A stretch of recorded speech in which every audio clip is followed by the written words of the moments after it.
Estamos con Karina Narbona, antropóloga social, doctora en estudios latinoamericanos, investigadora de Fundación Sol en relaciones laborales y sindicalismo, y nuestro amigo Luis Mesina, secretario general de la Confederación de Sindicatos Bancarios, dirigente del Sindicato Nacional del Grupo Santander y vocero de la coordinadora No Más AFP. ¿Cómo están ambos? Hace un tiempo que no los veía. Sí, muy bien, muchas gracias. Muy bien, llegamos en este día primaveral, ¿verdad? A conversar y queremos hablar sobre el último IPOM del Banco Central, en el que planteó que el alza del salario mínimo, y eso, pucha, yo debo decir que igual es complejo que salga el Banco Central a decir que el alza del salario mínimo podría afectar la contratación y el empleo a largo plazo, porque el salario mínimo en Chile es bastante bajito, convengamos, lo hemos hablado varias veces, no nos alcanza y nos parece complejo, a mí al menos me pareció muy compleja esta declaración del Banco Central, así que quiero escucharlos a ambos sobre qué piensan de inmediato sobre este debate, en el que además la voz de los trabajadores, por supuesto, una vez más, no aparece. Uh-huh. ¿Quién va a partir? ¿Quién abre los fuegos? Brevemente sobre esta particular e inusitada declaración de la presidenta del Banco Central, Rosana Acosta, que la ubica en este debate como una... Quiero ser muy cuidadoso en los adjetivos, pero creo que estamos en presencia de un Banco Central que ya definitivamente mostró que no es una institución autónoma del Estado. Quiero precisar esto. Esta es una organización que responde de manera clara, indiscutible a ciertos intereses de los sectores dominantes de la economía de este país. Pero las declaraciones de la presidenta, inédito en estos últimos 36 años, inéditos, la convierten en una, yo diría, una suerte de representante de las barras bravas que hay en el debate futbolístico. ¿Sí? Lo digo con responsabilidad, no es chiste, porque sí, totalmente. Lo que ha hecho ella es intervenir en un debate público que muchas veces podría ser absolutamente necesario, pero lo hace en medio de un proceso electoral, claro, con abierta preeminencia para aquellos sectores que necesitan y requieren de argumentación para criticar y cuestionar al gobierno en materia de empleo, lo que podría ser absolutamente razonable, porque nosotros desde el mundo del trabajo también tenemos una crítica al manejo que ha hecho el gobierno y particularmente el ex ministro de Hacienda, convertido prácticamente en un dios, que a juicio nuestro es uno de los mayores responsables de lo que ocurre en materia de crisis económica para el mundo del trabajo. Dicho eso, la presidenta del Banco Central sale a hacer una crítica al gobierno utilizando un periodo de tiempo que es absolutamente manipulable, del 2023 a la fecha, hace un análisis.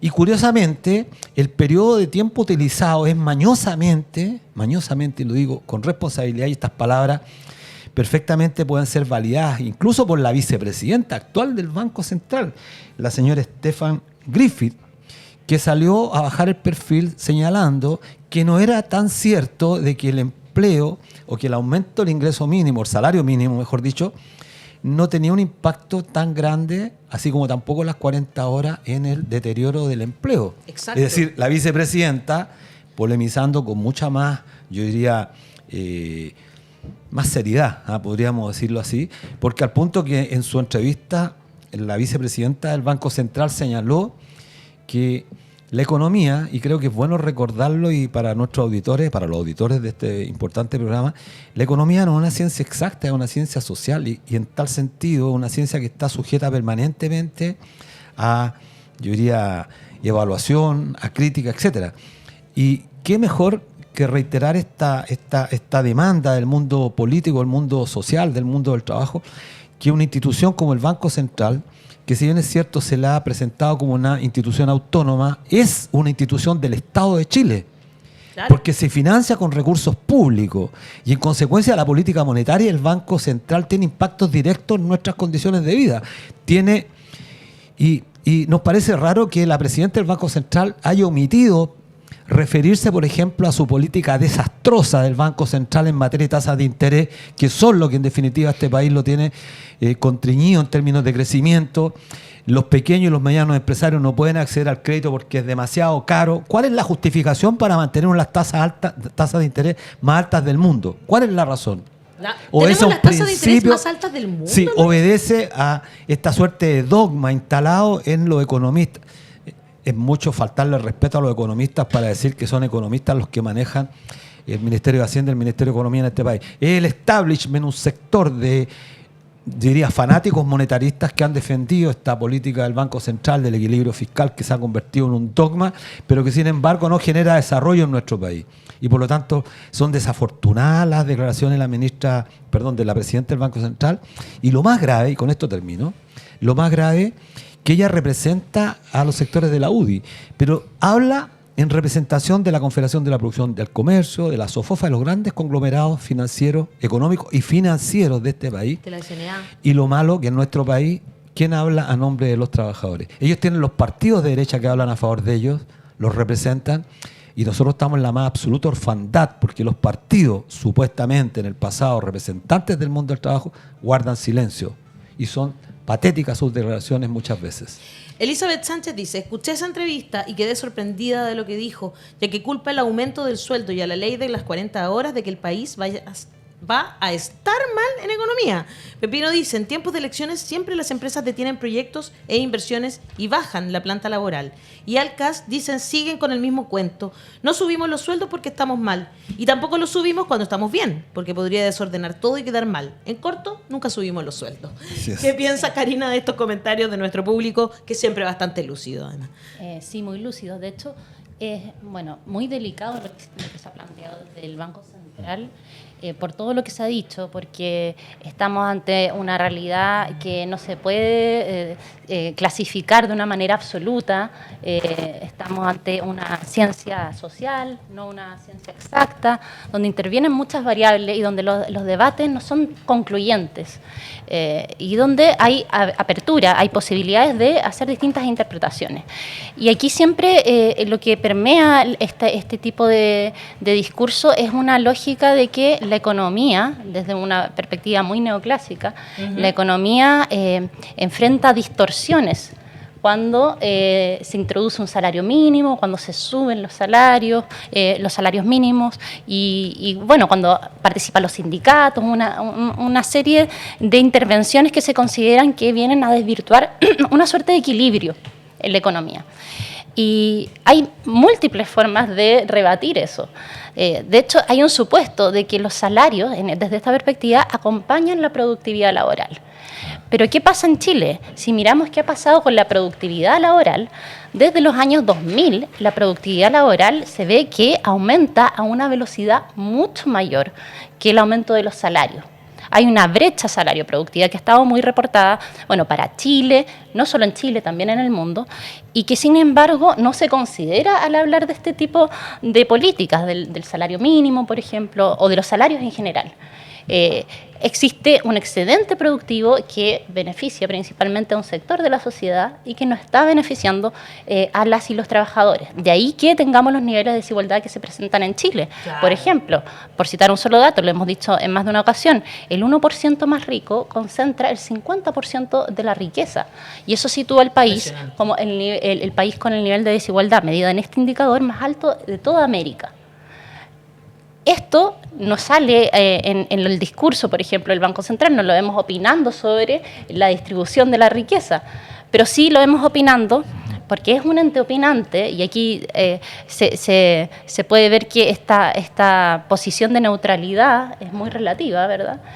Sí aparece opinando sobre una materia donde la evidencia no es en una sola dirección. No van en una sola dirección. Eso es lo primero que creo que es muy importante señalar. Y luego hay otro elemento, la suficiencia de los salarios. Un salario mínimo debiese cumplir al menos un estándar, un test básico de suficiencia.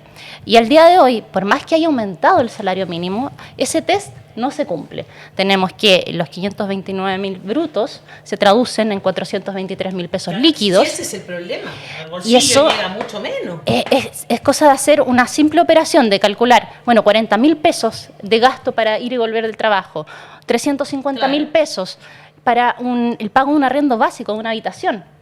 Y luego quedan 33.000 pesos para comer. O sea, estamos hablando de un salario que ni siquiera permite alimentarse y conservar la capacidad de trabajo para poder volver a ir a trabajar al otro día. Y este test básico debiese ser lo que ilumine la política del salario mínimo. Pero ¿qué pasa? Que en Chile, desde los años 90, desde los acuerdos marcos que se produjeron entre el año 90 y el año 93, se estableció una política de salario mínimo que se ha mantenido en el tiempo, que es ajustarlo en función de la inflación y de la productividad, de la inflación esperada y de la productividad. Y el criterio de la cobertura de las necesidades, el criterio de las coberturas fue quedando siempre a un lado.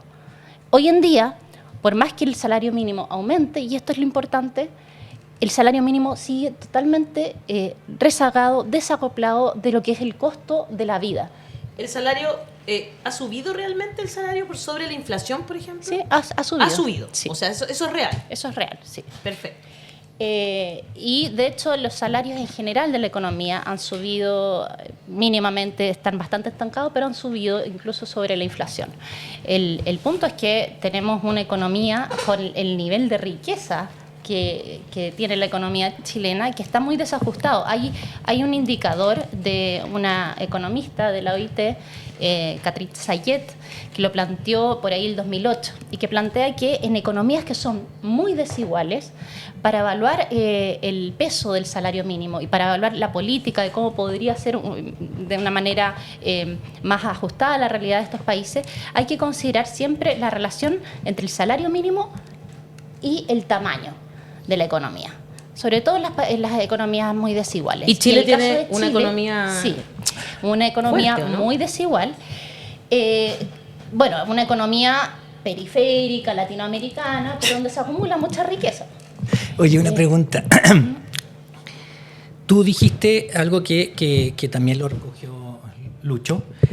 A ver, el Banco Central tiene una misión básicamente de controlar la inflación, en teoría, ¿cierto? Y entonces eso lo hace en la medida de alzar o bajar las tasas de interés. Estoy siendo súper simplista, pero para que se entienda. Sí, ¿Sí? sí. ¿Estoy bien? Ya. Cuando opina de otros temas, y aquí es donde quiero decirlo, ¿no? Cuando opina, por ejemplo, de que el salario mínimo puede afectar la contratación y el empleo a largo plazo, o que las 40 horas también pueden, etcétera, etcétera, ¿está saliendo de su campo específico? ¿Por qué lo digo? Porque tú dijiste que nunca le hemos visto hablar de la distribución de la riqueza. Entonces, ¿no debería hablar de ninguno de los dos? ¿Podría hablar de las dos cosas o qué? ¿Y por qué lo digo? Porque cuando yo estuve en la convención, ¿no sabes? Yo fui convencional, a mí me tocaba estar en la Comisión de Justicia y otras instituciones y conversamos muchísimo de esto, porque nosotros establecimos un banco central que pusimos algunas cositas más, Sí, que la derecha sí. se gritaba como loca, pero nosotros le pudimos... ¿Es parte de la facultad de un banco central autónomo, como decía Luis Mesina, hablar de qué puede influir en el empleo o no? ¿Puede? ¿Tiene la facultad? De políticas públicas. De políticas públicas, en el fondo, claro. Bueno, Sí, bueno. No, pero lo digo porque sí, estrictamente, sí. porque si habla de una cuestión que no le corresponde, ¿y por qué no habla de la otra? No, es que el Banco Central tiene normativamente un mandato que está constitucionalmente señalado, Sí. y fundamentalmente es la regulación de la política monetaria. Sí. Y esta política monetaria tiene impactos. Ajá. Tiene impacto en la política cambiaria, y eso es fundamentalmente importante, particularmente respecto de lo que está ocurriendo hoy día con el dólar, que tiene un decrecimiento fundamental. Y eso tiene impactos fundamentalmente en materia de importaciones o Sí, exportaciones. señor. Sí, señor. Bueno, el dólar está siendo hoy día una moneda que se deprecia a nivel mundial producto de todo lo que está pasando en el hemisferio norte, pero particularmente también lo que está pasando con China, con Rusia, etcétera. Y esa política monetaria, la responsabilidad que le cabe justamente al Banco Central, pero no es independiente, porque estaríamos entonces en presencia de que el Estado chileno tiene un organismo que define la política monetaria cuyos impactos afectan al conjunto de la sociedad y, ojo, no tendríamos la posibilidad de cuestionarlo, de criticarlo. Esto es absurdo, por eso era relevante cuando en el proceso constitucional se incorporaron muchas indicaciones respecto a limitar la facultad, comillas, de esta cierta autonomía, porque la política monetaria tiene que estar acorde con la política fiscal y tiene que estar acorde además con el proyecto de desarrollo que un país se plantea para sus habitantes. Entonces, lo hicimos conversar con el Ministerio de Hacienda. Exacto. A Concho. Pero Y mira, a algunos no les gustaba, pero lo hicimos conversar igual. Por lo menos conversar. la pregunta que tú haces tiene mucho sentido. Nadie podría, y menos alguien que habla desde el mundo del trabajo, yo hablo del mundo de los trabajadores, soy dirigente sindical, plantear una propuesta que tienda a limitar el campo de la opinión de un sujeto, entiéndase presidente o vicepresidente o cualquier sujeto respecto a la política pública, porque ese es un derecho que nos asiste a cualquier ciudadano de este país. En consecuencia, creo que ella perfectamente puede opinar de lo que ella estime razonable. Claro. Lo que sí no puede hacer, eso sí que no lo puede hacer, que en su condición de presidenta del Banco Central, cuyo ingreso supera los 18, 20 millones de pesos, que lo pagamos nosotros los que estamos acá, se permita mañosamente, y por eso digo mañosamente, y esto creo que es relevante decirlo. A 3 meses las elecciones. Sí, lo diga en marco del proceso electoral, a menos de 3 meses de la elección, y tome, si esto es lo más grave, tome un periodo para evaluación del año 2023 a la fecha. Eso es manipular, ¿no? ¿Por qué no tomó la última década cuando empieza a producirse la debilitación de la economía nacional? Porque el descenso del crecimiento en este país no es de ahora. Entonces, eso es lo grave, que un banco central entre en la disputa ya La pelea de la chica. pelea chica, la Ah, politiquería. ¿Mm? Porque uno supone que es gente que está investida. Mira, la Y vicepresidenta... tomando Pero mira, una postura muy clara, digamos, Stephanie- apoyando a las teorías de Sí, un bueno, lado, derecha. todo lo de derecha. Mira, Stephanie Griffith, la vicepresidenta es la que tiene el más grande currículum. De los 5 consejeros... A ver, es la- Rosana Acosta claramente No. es política. Claramente es política, si la conocemos por vicepresidenta eso. es la única que tiene un currículum que a lo menos merecería cierto respeto, porque escribía con Stiglitz, trabajaban juntos en Inglaterra. Entonces, es una persona que tiene cierta espalda. Y ella, ¿qué dijo? No es tan cierto, no es tan cierto que el ingreso mínimo. Entonces, ahí estamos frente a un debate conflictivo. Pero, ¿en qué te afecta a ti, a los que estamos acá y a los que están escuchando? ¿A qué nos afecta a nosotros esta política? Que manteniendo esta política monetaria, el Banco Central nos está afectando en los salarios, nos está afectando que la gente joven, los profesionales no puedan acceder a un crédito hipotecario para comprar una vivienda. Es decir, su política tiene un impacto directo en las condiciones de vida nuestras. Sí, y solo para complementar, y yo creo que efectivamente el Banco Central, en una preocupación por los equilibrios macroeconómicos, tiene un radio de Claro. posibles temas que tratar, en los cuales intervenir, que es bastante más amplio de lo que se supone comúnmente. El punto es este interés creado que trasciende, al parecer, dentro de las declaraciones que se hacen, porque simplemente se toca una dimensión, una forma parcial de abordar los temas. ¿Por qué no? Por ejemplo, cuando tú mencionas esto de la distribución de la riqueza, algo que había comentado también antes, ¿por qué no ver que a veces cuando hay una concentración económica tan grande, eso también significa concentración a nivel de grupos que establecen, que pueden coludirse, ¿verdad? Que pueden establecer... ¿Pueden? Lo han hecho. Y lo vemos. Sacamos hace muy poco una infografía sobre qué ha pasado con los precios de la centolla. Eso Claro. vi. Colusión de empresas Que de es Centolla. una Y eso de fue las tantas, hace como una semana. ¿verdad? Sí. Sí, es una de las tantas noticias que hemos podido, que llegan a la persona común, ¿verdad? Una vez que se hacen todos los juicios, ¿verdad? De que se establecen todos los dictámenes al respecto. Responsabilidad, Hay un montón de cosas que no Los sabemos. primeros perjudicados en ese caso son los trabajadores, además, Exacto. ¿no? Los pescadores de centolla que finalmente reciben menos plata. Y Y, eso- bueno, y a nosotros nos cobran carísimo, además. Eso por una eleva los centolla. precios, eleva el costo de la vida. Es otra forma de ver el problema de qué pasa con los precios de la economía. No es la única, pero digo, hay un montón, hay distintas herramientas, hay distintas aristas que se pueden tratar. Pero siempre con cierto cuidado por el rigor científico, ¿verdad? Y por la manera en que lo que se señala dentro de los estudios pueda impactar en cosas tan sensibles como el estándar de vida o la calidad de vida de las personas, de las y los trabajadores, y en particular de los sectores más vulnerables de la sociedad. Oye, me puse a buscar cosas de Stephanie Griffith Jones mientras conversábamos, ¿sabéis cómo le dicen en la prensa tradicional? La díscola. Sí, esto es gravísimo. La díscola, porque ella habló de bajar las tasas de interés. El diario financiero, en su especial de este fin de semana, la tituló como la díscola. La díscola. Es decir, esto es gravísimo. Imagínate que una vicepresidenta con el currículum que ella ostenta, que es capaz nada más que señalar que no es tan fuerte el impacto del ingreso, del aumento del salario mínimo y de las 40 horas, es de manera inmediata descalificada por el establishment, por todos los que tienen el control. Y porque también creo que Janet Jara dijo que podría ser una buena ministra de Hacienda. Entonces eso ya, imagínate, la díscola y comunista. Yo veo, soy un ciudadano a pie y digo, hay colusión en la centolla. ¡Ya! ¿Qué me importa a mí si la centolla la comen los ricos? Fíjate, esa weá no me importa. Entonces tú decís... Y es tan rica la centolla, por favor, no nos vamos un poco más allá. ¿Dónde hubo colusión? ¿En el precio de venta a la gente? No. ¿Cómo no? No. La colusión es en el precio en que le compran a los pobres pescadores. Sí, es terrible. Por lo tanto, tú estás afectando, ¿cierto?, a los trabajadores más pobres, no a los ricos que te la compran. Uh-huh. Entonces, esa colusión es vil. Perdóneme que lo diga, es vil. Es una colusión asquerosa. Estamos viendo ahí la publicación de Fundación Sol, exactamente. No es que te la vendan a los ricos, podrán pagar más o menos por la colusión. Es mala, los pueden castigar, etc. Pero no es la venta de la centolla al más rico que va al mejor restaurante. Es al trabajador, al pescador, que es pobre, que la saca y se la compran y se pusieron de acuerdo en comprarse. No te pago más. Como pasó con la leche también, que a veces se ponían de acuerdo y este es el precio de venta de compra de la leche y te gusta, bueno, si no, bótala. ¿Se acuerdan? Eso ha pasado no solamente en Chile, en Francia, en otros lados también. Pero bueno, entonces de fondo es muy vil esta colisión. Es peor que cuando te fijan el precio de venta. Elizabeth Sánchez dice, los sueldos de los parlamentarios deberían ser pagados en base a tantos sueldos mínimos. Con esa medida estoy segura que no tendrían problemas en subir el sueldo mínimo rapidito.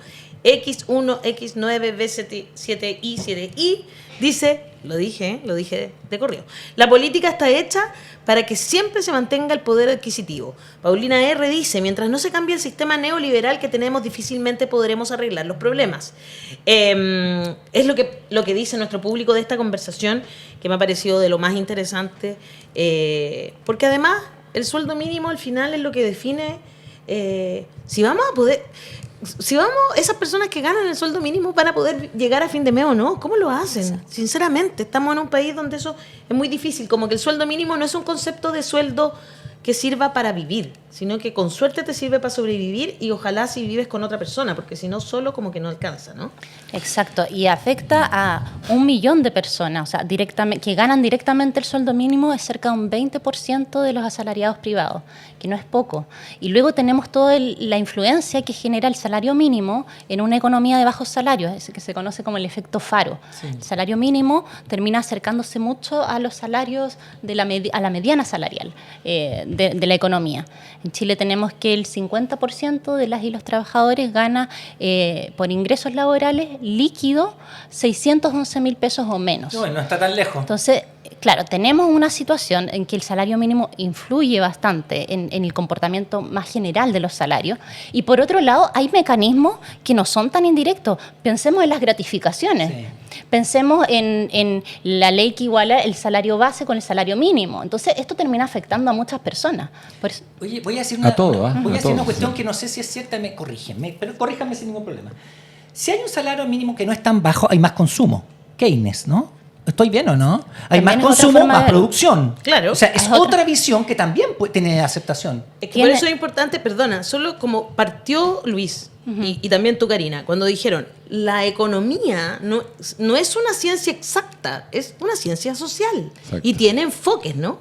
Y ahí es donde, eso es lo que estamos viendo que se topa, ¿o me equivoco? No, claro que sí. Sí, perdón. Adelante, no. No, yo lo que quería reiterar que muchas veces quizás estas discusiones a veces se tornan un tanto oscuras para la gente porque tienen demasiados elementos técnicos, pero creo que es relevante que, afortunadamente la voz de los que sobran cada cierto tiempo introduce estos debates que exigen un nivel de comprensión un poco más alto y creo que es importante que lo hagamos. Mira, el tema de la tasa de interés no es una cosa baladí, trivial, porque eso te afecta. La gente dirá, pero ¿qué me interesa a mí estar discutiendo que la tasa de interés del Banco Central se mantiene sobre 4 puntos y unas más altas del mundo? Nos afecta directamente porque en el paquete de medidas que determinan el costo, por ejemplo, de la inflación, el famoso IPC, no está considerado el valor del dinero. Y el dinero tiene un precio también, así como sube el azúcar, como sube la harina, como sube el pan. Bueno, el dinero también sube, el dinero que tú compras. ¿Y cuándo compras dinero? Cuando pides un crédito de consumo. Y ese dinero tiene un costo. Y ese costo se llama tasa de interés. Pero no solamente eso, el tipo que va a comprar una casa no la va a poder comprar. Entonces, si yo soy un joven que quiero comprar una casa, no me compro, mejor no me caso, mejor no tengo hijos. Bueno, eso está ocurriendo en Chile. Pero mira, para los efectos prácticos debiera considerarse entonces, dentro de la canasta que determina el índice de precio al consumidor, el valor del dinero, que tenga una proporción respecto del costo total de los bienes y servicios que se consideran para tal medición. Porque eso permitiría acercar mucho más la realidad de cuál es realmente el costo que te sube la vida. Karina decía algo muy relevante, un 20% de los trabajadores chilenos está recibiendo el ingreso mínimo. Y ¿saben ustedes cuánto? Y esto la gente que nos escucha creo que lo puede confirmar. Del total de los ingresos que recibe la gente de menores ingresos, valga la redundancia, es decir, los que están sobre los 500.000, 600.000 pesos, más del 20%, casi un 25% lo destina al consumo de alimentos. Directamente. Sin considerar, porque yo estaba incluso hoy día en la mañana lo clarifiqué y me saltaban algunas dudas. Pensaba que estaba incluido ahí el costo de transporte, ¿no? De consumo de alimentos. Es decir, si una persona gana 500, es decir, 400 y tantos mil pesos líquidos, que el actual ingreso mínimo... 423. Bueno, un 20% de eso, más de 80.000 pesos lo dedica a comprar pan, azúcar, té.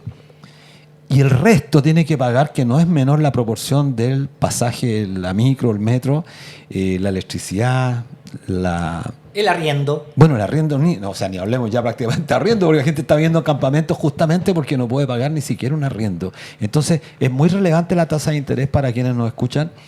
Y esto que ha hecho el Banco Central es gravísimo, insisto, y tiene un impacto directo porque en realidad lo que deberíamos estar discutiendo aquí es el tema del salario en Chile. Cómo se mejoran los salarios en nuestro país y cómo avanzamos, porque tú lo decías, Alejandra, escuchando los comentarios de un auditor o una auditora que señalaba, bueno, aquí hay que cambiar el modelo. Por supuesto, exacto. Eso es lo que requiere Chile. Un cambio estructural del modelo chileno que no puede seguir después de 40 y tantos años mostrando las deficiencias que tiene, que no son solamente un problema la distribución negativa del ingreso, sino que la concentración brutal de la riqueza. Eso es lo que ha generado este modelo. Mucha riqueza en pocas manos. Le agradecemos porque ahora faltan 2 entrevistas más. Así es, sí, justamente. Oye, pero muchas gracias por este tremendo tema que nos trajeron hoy día. Nuestro público está muy claro, digamos, dice Reina Madre, por ejemplo. Exacto, señor Mesina. Y lo más terrible es que la gran mayoría, el pueblo, paga con tarjeta de crédito. Es decir, el endeudamiento es feroz. Es para otro día eso, ¿ah? Ya lo informó 11 millones de personas endeudadas. Ha subido muchísimo, perdona, solo para cerrar. Sí. Ha subido muchísimo y yo me cuento entre aquellas, pero ya ha subido muchísimo. El endeudamiento siempre sube. Esa es una constante de nuestro modelo, una economía de bajos salarios y donde la principal vía para finalmente resolver las condiciones de vida material termina siendo el endeudamiento. Sí, pero es que además los dueños de los bancos son los dueños de las empresas, son los dueños de medios de comunicación, entonces les conviene. Por eso en otros países no se puede tener un banco y un medio de comunicación, en Chile sí. Por eso los bancos ganan tanta plata, porque la tasa de interés, la medida que está alta, que permite que el costo del dinero que administran ellos sea mucho más alto en beneficio del capital y no en beneficio del trabajo. Exactamente. Dice también Marcia Fernández, dice, para ustedes un abrazo grande desde Malmo, Suecia. Y Fabiola Vara dice, la codicia de los ricos es increíble. El Beli dice, más de la mitad del país está endeudado. Sí, justamente. Más de la mitad del país está endeudado. 4 millones de personas morosas que no pueden pagar sus deudas. Eso es terrible, cuando ya la bicicleta te pilla y no alcanzáis a pagar a fin de mes porque la cuota es más grande. Casi un 25% de la población. Casi un 25% de la población. Porque está morosa, ojo, está morosa. Exacto. Perdonazo. Somos dos, vamos, que se puede. Sigue nomás. Un saludo a la gente de Malmo, porque ahí hay muchos chilenos en el sur de Suecia. Absolutamente. Al lado de Copenhague, mucha mucha gente chilena. Así, Un abrazo a todos los chilenos suecos. Sí, a todos los chilenos un que nos gran ven amigo desde el ahí. extranjero Sí. para comunicarse Mexicanos, con la brasileños, verdad de su país, argentinos. con Sí. la verdad, no la Sí. que le venden los medios de comunicación tradicionales, porque nosotros somos uno de los pocos medios independientes que hay en este país. Pagados por Cuba. Muchas Cuba nos gracias. manda plata. Claro, por Cuba, ojalá, por Cuba y Venezuela, petrodólares, que nos lleguen, por favor. Ya, oye, vamos a seguir conversando con trabajadores en esta ocasión, porque vienen los trabajadores del aeropuerto AMB CAT. Vamos a conversar con Johnny Cristian Cortés Herrera, que es vicepresidente de la agrupación del aeropuerto AMB, y César Antonio Peña Gómez, secretario general de la agrupación Aeropuerto AMB. A continuación, antes, había varios preguntando, ¿cómo me llega el link para conectarse hoy a la reunión de las 7:30 con la comunidad de los que De sobran? veras, sí, po. Tiene que comunicarse a través del chat o también a través de nuestro WhatsApp, el más 569-9101-0672, para mandarles el link. La prensa empresarial miente, hace montajes y manipula. Nosotros mostramos y comentamos lo que no quieren que veas. Te damos un espacio para mantenerte informado, donde puedes comentar en vivo los temas más importantes que preocupan al país. Necesitamos de tu apoyo. Únete a la comunidad de los que sobran. Te muestro cómo es posible donar. Paso 1. Abre tu navegador e ingresa a la página lavozdelosquesobran.cl. Paso 2. Busca la casilla que dice comunidad. Paso 3. Una vez dentro, puedes escoger el monto con el que quieres aportar. Paso 4. Rellena los datos y listo. Habrás ayudado a La Voz de los que Sobran, un medio independiente Que te da una mirada más amplia y crítica de las noticias del día a día.